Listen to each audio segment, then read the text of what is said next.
வீரம்னா மதுரை, பாசம்னா மதுரை, கோயில்னா மதுரை, சாப்பாடுனாலும் மதுரை. இங்க எல்லாமே ஃபேமஸ் தான்.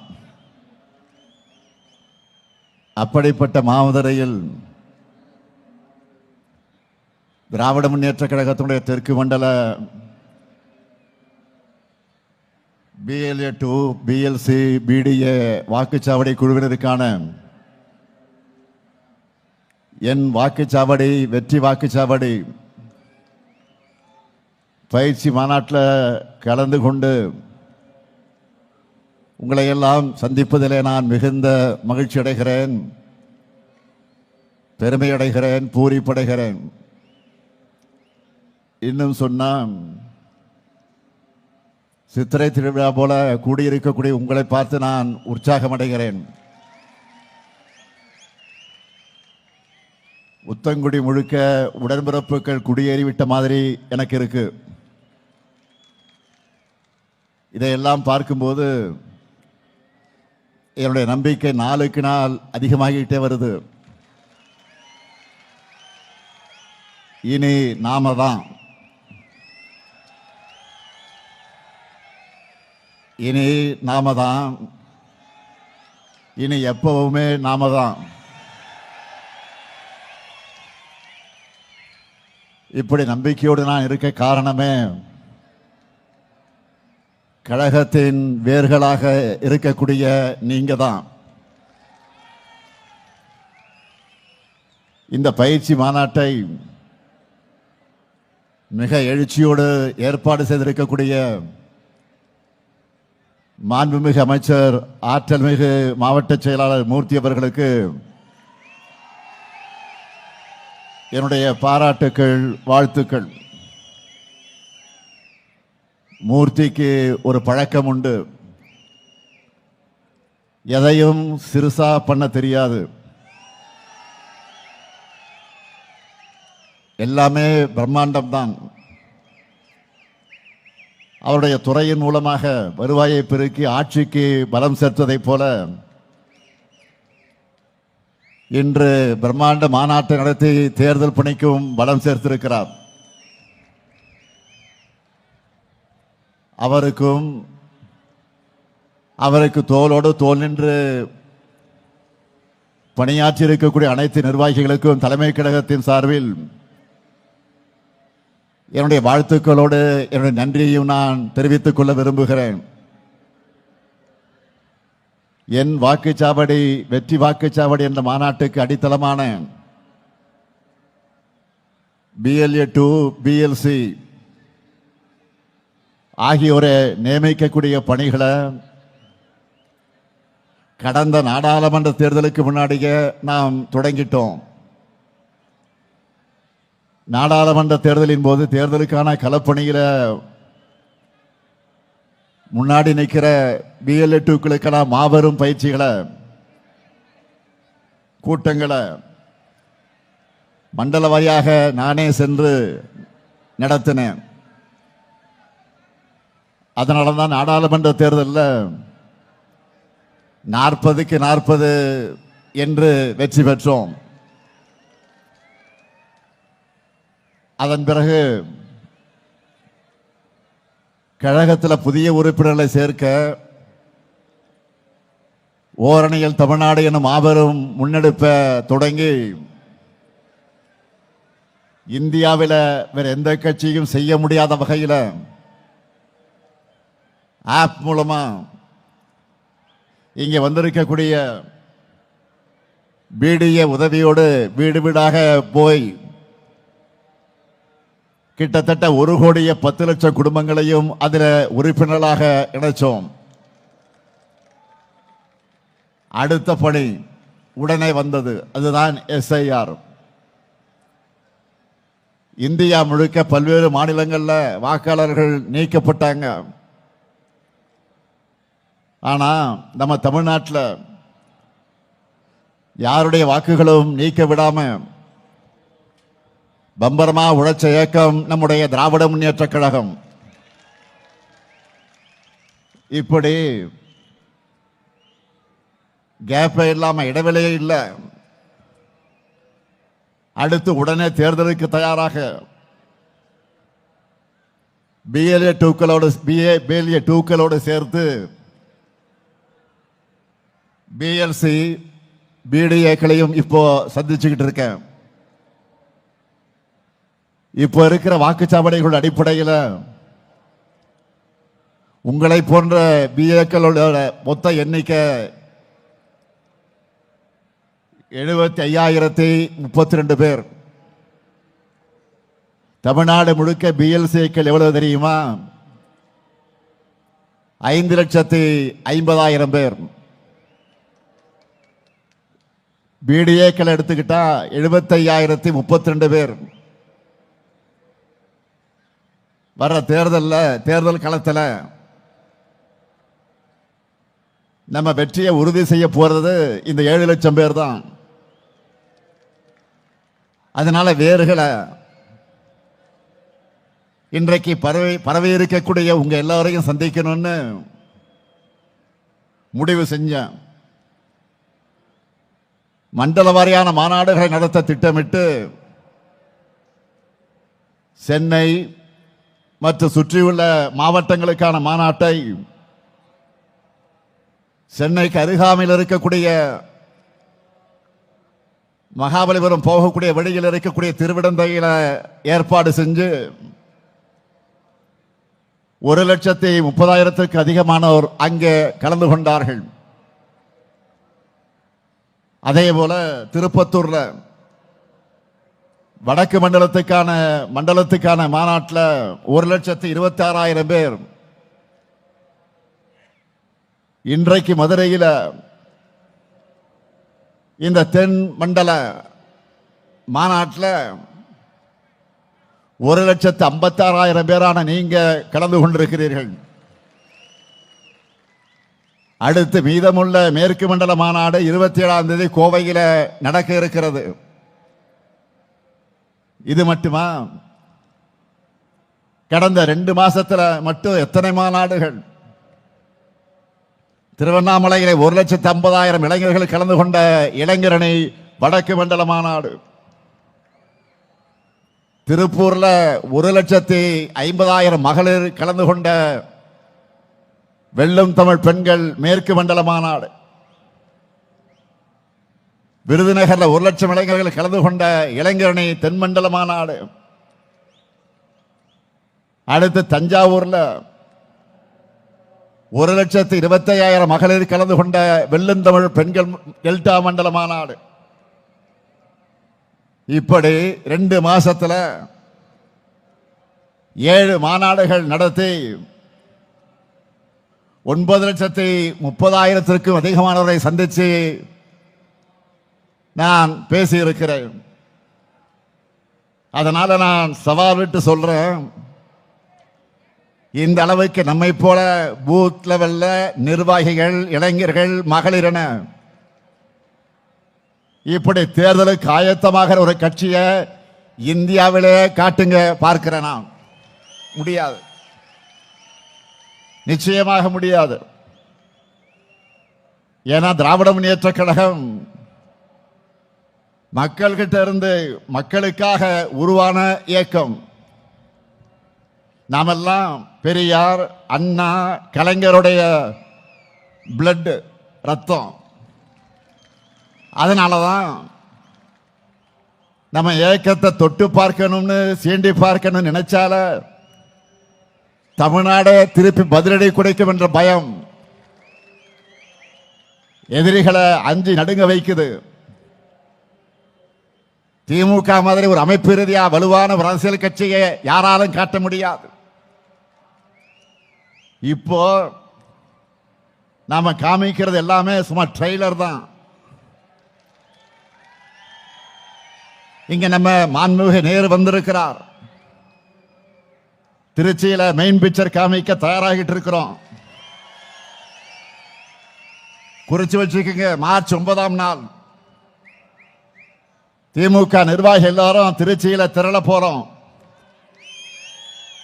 எவ்வளவு பேர்? 10 லட்சம் பேர் கூடுகிற மாநாட்டை தமிழ்நாடே பார்க்க போகுது. மொத்தமா கணக்கு பண்ணி பார்த்தா கடந்த டிசம்பர் மாதம் திருவண்ணாமலையில தொடங்கி அடுத்த மாசம் திருச்சி வரைக்கும் 3 மாசத்துல கிட்டத்தட்ட 20 - 20 லட்சம் பேரை நான் சந்திக்க போறேன். அதனாலதான் சொல்றேன், நம்ம ரெக்கார்ட் பண்ணா அதை யாராலும் பிரேக் பண்ண முடியாத ரெக்கார்டா இருக்கணும். இப்படி பெரிய பெரிய மாநாடுகள் மட்டுமல்ல, ஒவ்வொரு நாளும்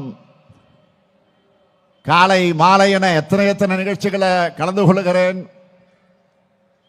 என்பதை நீங்க தொலைக்காட்சிகளில் பத்திரிகைகளில் பார்த்திருப்பீங்க. என்னுடைய நிகழ்ச்சிகள் ஒரு பக்கம்னா, கழக நிர்வாகிகள் உங்களுடைய நிகழ்ச்சிகள், நீங்க நடத்துகிற நிகழ்ச்சிகள் மறுபக்கம். இப்படி எந்த பக்கம் திரும்பினாலும் கருப்பு சிவப்பு தான் தெரியுது. கழக கொள்கைகள் எல்லா இடத்திலும் எதிரொலிக்குது. திராவிட மாடல் சாதனைகள் தான் தொடர்ந்து உரக்க கேட்குது. இதுதான் இன்றைக்கு இருக்கக்கூடிய கள நிலவரம். அதனாலதான் இங்கே கூடியிருக்கக்கூடிய உங்களுக்கெல்லாம் நான் சொல்றது, இந்த தெற்கு செமையில மொத்த இருக்கக்கூடிய தொகுதிகளையும் கழக கூட்டணி தான் வெற்றி பெறணும். அதை நீங்க தட்டி தூக்கணும். என்ன ரெடியா? செஞ்சிருவீங்களா? 2019 இருந்து எல்லா தேர்தல்களிலும் நம்ம கூட்டணிக்கு வெற்றி மேல் வெற்றி தான். 2024 நாடாளுமன்ற தேர்தலில் இந்தியாவிலே வேற எந்த மாநிலத்திலும் இல்லாத வகையில் முழுமையான வெற்றியை மக்கள் நமக்கு வழங்கினாங்க. அப்ப இருந்ததை விட அதிகமான திட்டங்களை இப்போ நிறைவேற்றி கொடுத்து கொண்டிருக்கிறோம். இன்னும் சொன்னா, மக்கள் கேட்டதையும் செஞ்சு கொடுத்திருக்கிறோம். மக்கள் எதிர்பார்க்காத சர்ப்ரைஸான திட்டங்களையும் கொடுத்து இன்ப அதிர்ச்சிக்கு உள்ளாக்கி இருக்கிறோம். அனைத்து தரப்புகளின் கோரிக்கைகளையும் தீர்த்து வச்சிருக்கிறோம். அதனால இந்த முறை மிகப்பெரிய வெற்றியை உங்க மூலமா நான் எதிர்பார்க்கிறேன். மக்களின் மகிழ்ச்சியையும் உடன்பிறப்புக்கான உழைப்பையும் நம்பித்தான் இதை சொல்லுகிறேன். நீங்கள் இருக்கும் போது எனக்கு எதை பற்றியும் கவலை இல்லை. தனிப்பெரும்பான்மையான தனித்துவமான ஆட்சி அமைப்போம் என்பதில் யாருக்கு எந்த சந்தேகமும் இல்லை. அனைத்து பகுதிகளையும் அனைத்து தொகுதிகளையும் வென்றோம் என்ற செய்திதான் மிக மிக முக்கியம். அதைத்தான் நான் எதிர்பார்க்கிறேன். அதற்காகத்தான் இந்த கூட்டங்கள், இந்த மாநாடுகள். நாம எல்லாருக்கும் முன்னாடியே எல்லாத்தையும் பக்காவா பிளான் பண்ணி வச்சிருக்கிறோம். இங்க வந்திருக்கக்கூடிய உங்களுடைய ஒவ்வொரு பூத்துக்கும் எவ்வளவு டார்கெட்? 350 வாக்குகள். இந்த டார்கெட்டை அச்சீவ் பண்ணிட்டால அசால்ட்டா 2,60,00,000 வாக்குகளுக்கு நாம் வாங்கிட முடியும். இந்த தேர்தலில் நாம 2,50,00,000 வாக்குகளுக்கு குறையாம வாங்கியே ஆகணும். இதை வாங்கி காட்டுவது உங்க பொறுப்பு. உங்களுக்கு என்ன வேணுமோ அந்த உதவிகளை செஞ்சு தர்றது என்னுடைய பொறுப்பு. 2,50,00,000 பெரிய நம்பரை யாரை யோசிச்சு ஷாக் ஆகாதீங்க. இங்க வந்திருக்கக்கூடிய ஒவ்வொருத்தரும் ஆளுக்கு 40 அல்லது 50 வாக்குகளுக்கு பொறுப்பேற்றுக் கொள்ளுங்க. நீங்க ஒவ்வொருத்தரும் உங்களுக்கு செட் பண்ணி இருக்கக்கூடிய டார்கெட்டை அச்சீவ் பண்ணிட்டாலே போதும். நான் சொன்ன நம்பர் வந்துடும். 200 தொகுதிகள் லட்சியம். 200 தொகுதிகளுக்கு கூடுதலாக வெற்றி பெறுவதுதான் நம்முடைய லட்சியம். அடுத்து 2 மாசம் உங்களுக்கும் சரி எனக்கும் சரி நோ ரெஸ்ட். ஒவ்வொரு வாக்காளரையும் நீங்க எல்லாரும் குறைஞ்சது 5 முறையாவது நேரில் சந்திக்கணும். இதை ஏன் சொல்றேன் தெரியுமா? என்னதான் வாட்ஸ்அப், இன்ஸ்டாகிராம் இப்படி புது புது ஊடகங்கள் வந்தாலும் ஒருத்தருடைய வீட்டு படியேறி போய் அவங்க கிட்ட கையெடுத்து கும்பிட்டு பணிவா வாக்கு கேட்கிற பிரச்சாரத்துக்கு எதுவுமே ஈடாகாது. ஆன்லைன் செயல்பாடுகள் முக்கியம்தான், நான் மறுக்கல. ஆனா களத்தில் நீங்க வேலை செஞ்சாதான் அதுக்கு மதிப்பு இருக்கும். நான் அதனாலதான் திரும்ப திரும்ப அழுத்தி அழுத்தி சொல்றேன், பரம்பரையா திமுகவுக்கு வாக்களிக்கிற குடும்பமாக இருந்தாலும் சரி, இதுவரை நமக்கு வாக்களிக்காத குடும்பமாக இருந்தாலும் சரி, பிரச்சாரத்தின் கடைசி நிமிடம் வரை மக்களை நாம மீட் பண்ணிக்கிட்டே இருக்கணும். சாதனைகளை சொல்லி, வாக்குறுதிகளை சொல்லி வாக்கு கேட்டுக்கொண்டே இருக்கணும். இதை நீங்க ரிப்பீட் மோடில் செய்யணும். அப்பதான் நம்முடைய வெற்றியும் ரிப்பீட் ஆகும். தேர்தல் அன்றைக்கு பூத்துக்கு வந்து வாக்காளர்கள் நமக்கு வாக்களிக்கிற வர ஓய்வே இருக்கக்கூடாது. பணிவா, கனிவா, மரியாதையா, நட்பா அணுகணும். ஏனென்றால் என்றைக்குமே மக்கள் தான் எஜமானர்கள், நாம் அவர்களுடைய சேவகர்கள். மக்களை சந்திச்சு அவங்க குறைகளை கேட்டு அவங்களுடைய இன்ப துன்பங்களை கூடவே நிற்கிறதுனால தான் தேர்தல் அவங்களும் நம்ம கூட நிற்கிறாங்க. 75 ஆண்டு காலமாக திமுக வலிமையாக இருப்பதற்கு என்ன ரகசியம்? இதுதான். மக்களின் வாக்குகளை பெறுவதோடு உங்களுடைய கடமை முடிஞ்சிடுமா? இல்ல. வாக்கு பதிவு முடிஞ்சு மிஷின்ல சீல் வச்சு வண்டியில ஏத்துற வர நீங்க கவனமா இருக்கணும். கடைசி வாக்கு எண்ணி முடிக்கப்படும் வர கவனமா இருக்கணும். தேர்தல் தேதியை அவங்க எப்ப வேணும்னாலும் அறிவிக்கட்டும். நம்மை பொறுத்தவரை எப்பவோ பரப்புரையை தொடங்கிட்டோம். நேற்று கூட வெல்லும் தமிழ் பெண்கள் பரப்புரைக்காக நம்முடைய மாவட்ட கழகத்தினுடைய செயலாளர்கள் பொறுப்பாளர்கள் கூட்டத்தை நடத்தின வீடியோ கான்பரன்ஸ் மூலமாக. அதுல ஸ்டாலின் மகளிர் படை மூலமா நம்ம அரசோட சாதனை திட்டங்களை ஒவ்வொரு வீட்டுக்கு கொண்டு போய் சேர்க்க சொல்லி இருக்கிறேன். குறிப்பா தேர்தலை காரணமாக வச்சு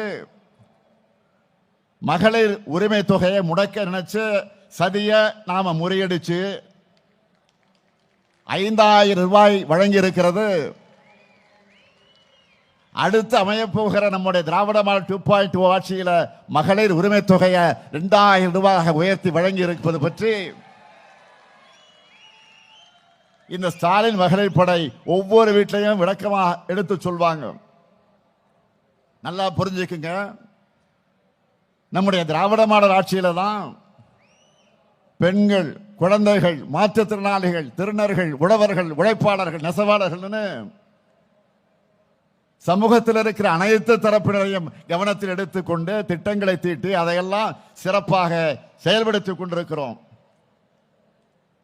அதனாலதான் தமிழ்நாடும் வரலாறை காணாத வளர்ச்சியும் பெறுது.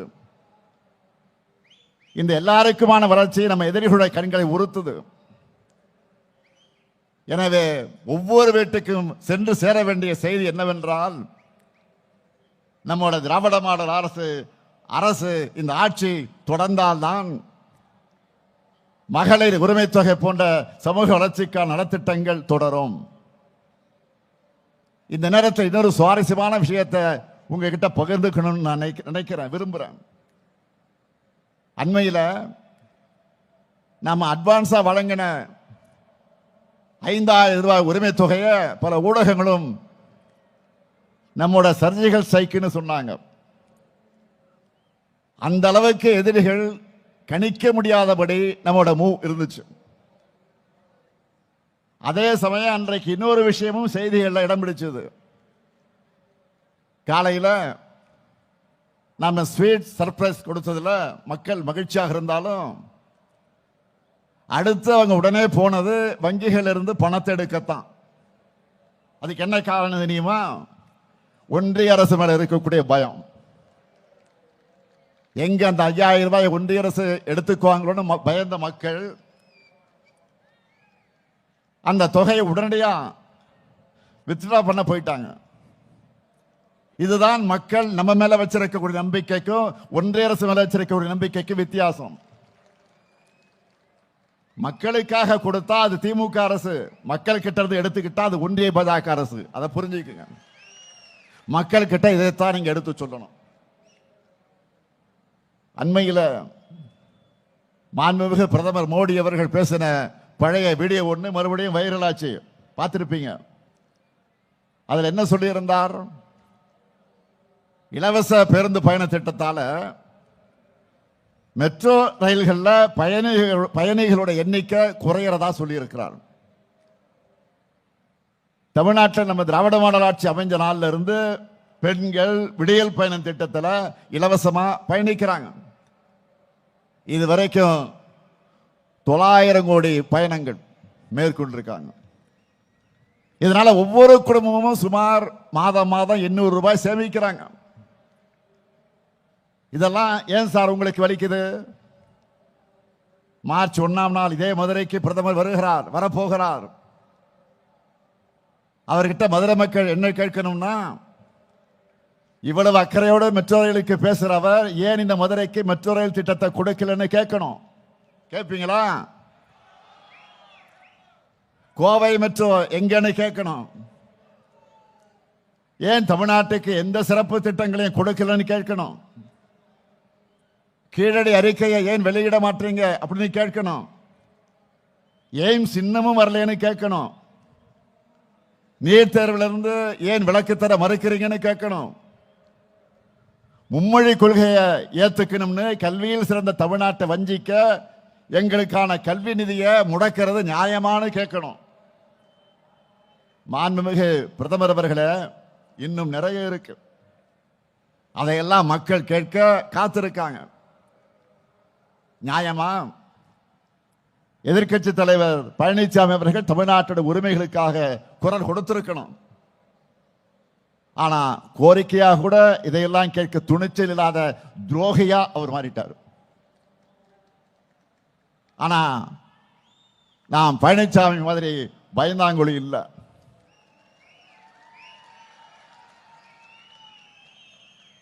ஆட்சிகள்ல பதவிகளில் உயிரே போனாலும் எதை பற்றி நாங்கள் கவலைப்பட மாட்டோம். என்ன வழக்கு போடு, நாங்கள் பார்க்காத மிஸ்ஸாவா, நாங்கள் பார்க்காத தடாவா? இன்னைக்கு இந்திய அளவில் இருக்கக்கூடிய எதிர்கட்சிகளிலே திமுக மேலதான் பாஜக அரசு அதிகமான ரைடுகள் நடத்துறாங்க. நம்ம அமைச்சர்களுக்குத்தான் அதிக அளவில் அழுத்தம் கொடுக்கிறாங்க. ஆட்சிக்கு நெருக்கடி ஏற்படுத்தலாம்னு பார்க்கிறாங்க. எமர்ஜென்சியை பார்த்த இயக்க திமுக. அதனால உங்களுடைய இந்த சிபிஐ, இடி, ஐடி என எந்த சித்து விளையாட்டுக்கு நாங்க அஞ்ச மாட்டோம். அதுக்கு வேற ஆளை பாருங்க. என்னானாலும் சரி, நாங்க எழுந்து நிற்போம், ஒரு கை பார்ப்போம். தமிழ்நாட்டுடைய உரிமைகளுக்காக இப்படி தைரியமான போராடுகிற காரணத்தால் தான் மக்கள் நம்ம கூட ஆதரவா இருக்காங்க. அதனாலதான் சந்திக்கிற எல்லா தேர்தலையும் நாம் ஜெயிச்சுக்கிட்டு இருக்கிறோம். இந்தியாவிலே எந்த மாநிலத்திலும் இல்லாத அளவுக்கு மக்களுக்கான திட்டங்களை நிறைவேற்றிக் கொண்டிருக்கிறோம். அதைத்தான் உங்களுக்கு புத்தகமாகவே போட்டு கொடுத்திருக்கிறோம். ஒவ்வொரு திட்டமும் ஒவ்வொரு குடும்பத்தையும், ஒவ்வொரு திட்டம் ஏதாவது ஒரு திட்டமாவது ஒவ்வொரு குடும்பத்தில் போய் சேர்ந்திருக்கு. 2 நாட்களுக்கு முன்பு நிதியமைச்சர் தங்கம் தென்னரசு அவர்கள், 2 நாள் நேற்றைக்கு தான் சட்டமன்றத்தில் நிதி நிலைமையின் பதிலுரையில் நம்ம திட்டங்களை பற்றி எல்லாம் ஒரு அரை மணி நேரம் சட்டமன்றத்தில் மிக அழகாக பேசினார், ஆணித்தரமாக பேசினார். நம்ம திராவிட மாடல் ஆட்சியில நிறைய புதுமையான திட்டங்கள், முன்னோடி திட்டங்கள் மூலமா மக்கள் எப்படி பயனடைஞ்சிருக்கிறாங்க, அதை மற்ற மாநிலங்களும் எப்படி இப்போ ஃபாலோ பண்ண தொடங்கி இருக்கிறாங்க, இது போன்றவற்றையெல்லாம் மிக விளக்கமாக விளக்கினார். சில திட்டங்களை கேட்டு எனக்கு ஆச்சரியமா இருந்துச்சு. இப்படி நாம நிறைவேற்றி கொண்டு வரக்கூடிய திட்டங்களுடைய அவுட்புட் தான் இன்னைக்கு என்ன நிலை? 11.19% இரட்டை இலக்கு வளர்ச்சி. இந்தியாவில் வேற யாரும் எட்ட முடியாத வளர்ச்சி. நம்ம ஆட்சிக்கு 1752 நாட்கள் ஆகியிருக்கு. இதுல நாம சாதனை பண்ணாத நாளே இல்லை. அந்த அளவுக்கு தினந்தோறும் ஏதாவது ஒரு திட்டத்தை தொடங்கி செயல்படுத்திக்கிட்டு வரோம். எனக்கு ஒரு சில சாதனைகள் நினைவில் வச்சிருக்க முடியாம மறந்து போயிடுது. அதனால நீங்க எல்லாரும் உங்க பகுதிகளில் செய்யப்பட்டிருக்கக்கூடிய சாதனைகளை தெரிஞ்சு வச்சுக்கோங்க. அதை உங்கள் ஸ்டைல்ல மக்களை சந்திக்கும் போது நினைவுபடுத்துங்க. அதுக்கு இந்த புத்தகம் உங்களுக்கு பயன்படும், நல்ல யூஸ் ஆகுது.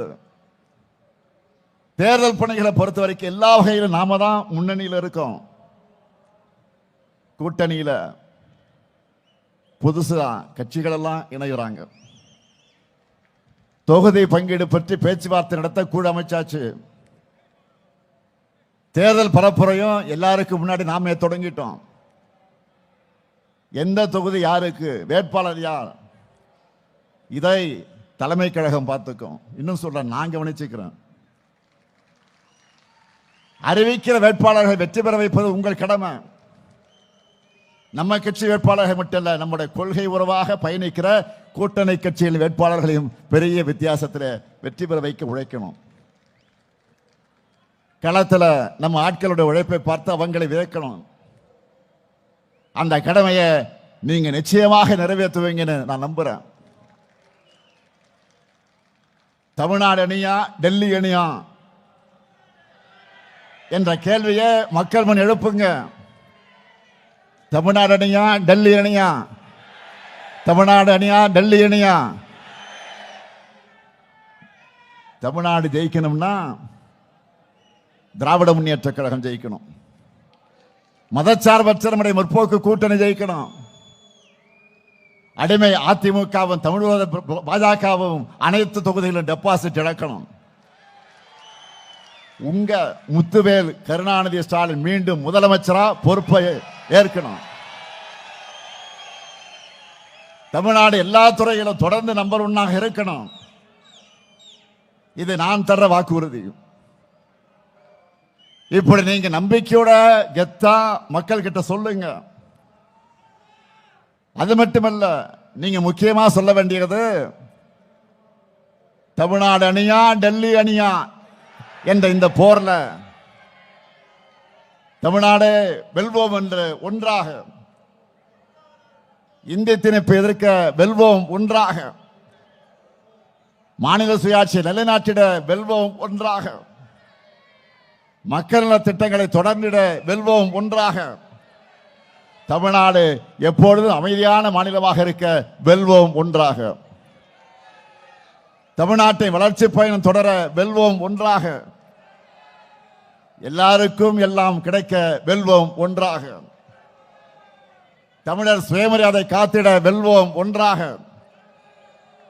தமிழ்நாடு தலைகுனியாது என்று காட்டிட வெல்வோம் ஒன்றாக, பாசிச பாஜகவை விரட்டிட வெல்வோம் ஒன்றாக, அடிமை அதிமுகவுக்கு பாடம் கற்பிக்க வெல்வோம் ஒன்றாக, தமிழ்நாடு இந்தியாவுக்கே வழிகாட்டிட வெல்வோம் ஒன்றாக. நீங்களும் திரும்ப சொல்லுங்க, வெல்வோம் ஒன்றாக, வெல்வோம் ஒன்றாக, வெல்வோம் ஒன்றாக. நன்றி, வணக்கம்.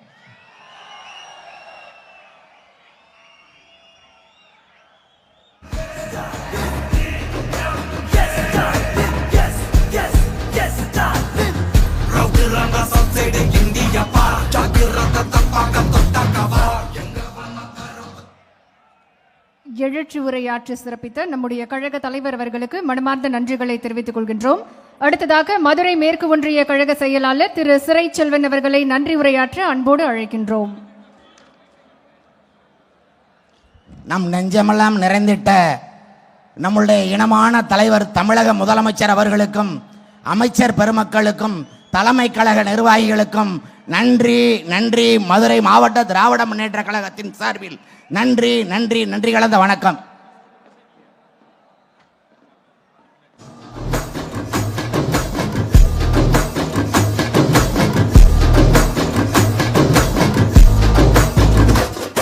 பெரும் பெரும் பருந்து வரும் வரும் ஒளிஞ்சு நடிப்பினை புரிஞ்சு விரட்டுவோம் துணிஞ்சு. பெரும் பெரும் பருந்து வரும் வரும் ஒளிஞ்சு நடிப்பினை புரிஞ்சு விரட்டுவோம் துணிஞ்சு. ரவுத்திரந்தா சொசைடு இந்தியப்பா ஜாக்கிரத தப்பாக்கம் தொட்டாக்கவா. எங்க வண்ணம் கருப்பு செவப்பு சா எங்க கதை அகர முதல தொட்டு தாடி கிழவன் பிளட். உதிச்சது உதய சூரியப்பா ஆட்டம் பூட்ட கொட்டிய புத்திச்சதால் மாறமாட்டோம் வெளிச்சம் கிடைச்சதா. எங்க கதை அகர முதல தொட்டு அறிஞர் அண்ணா பிளட். அகர முதல தொட்டு தலைவர் கலைஞர் பிளட். அகர முதல தொட்டு தலைவர் கலைஞர் பிளட். தலைவர் கலைஞர் பிளட்.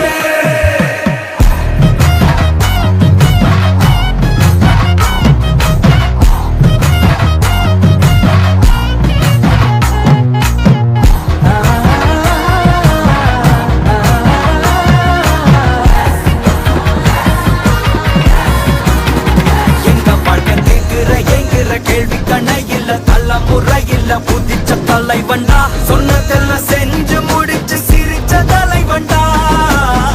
மக்கள் பிரிக்க நினைக்கும் சாதி மதத்தையும் சக்கட புத்தியும் எதிர்த்தைய கொண்டா. ஊருக்குள்ள நீதிய தன்னை வித செய்ய கொண்டா. புவியில வெடிச்ச தந்த சூரியனே திரட்டி கடந்த நெஞ்சுக்குள்ள தெரிய தந்த திராவிடனே.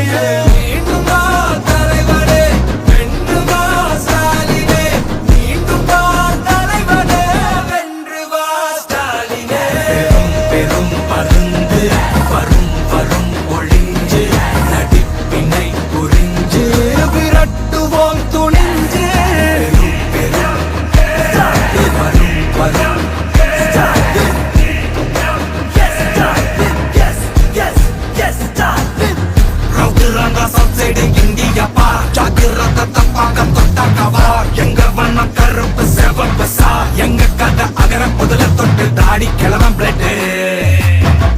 உதிச்சது உதய சூரியப்பா ஆட்டம் பூட்ட கொட்டிய புத்திச்சதா. மாறமாட்டோம் வெளிச்சம் கிடைச்சதா. எங்க கதை அகர முதல தொட்டு அறிஞர் அண்ணா பிளட். அகர முதல தொட்டு தலைவர் கலைஞர் பிளட். அகர முதல தொட்டு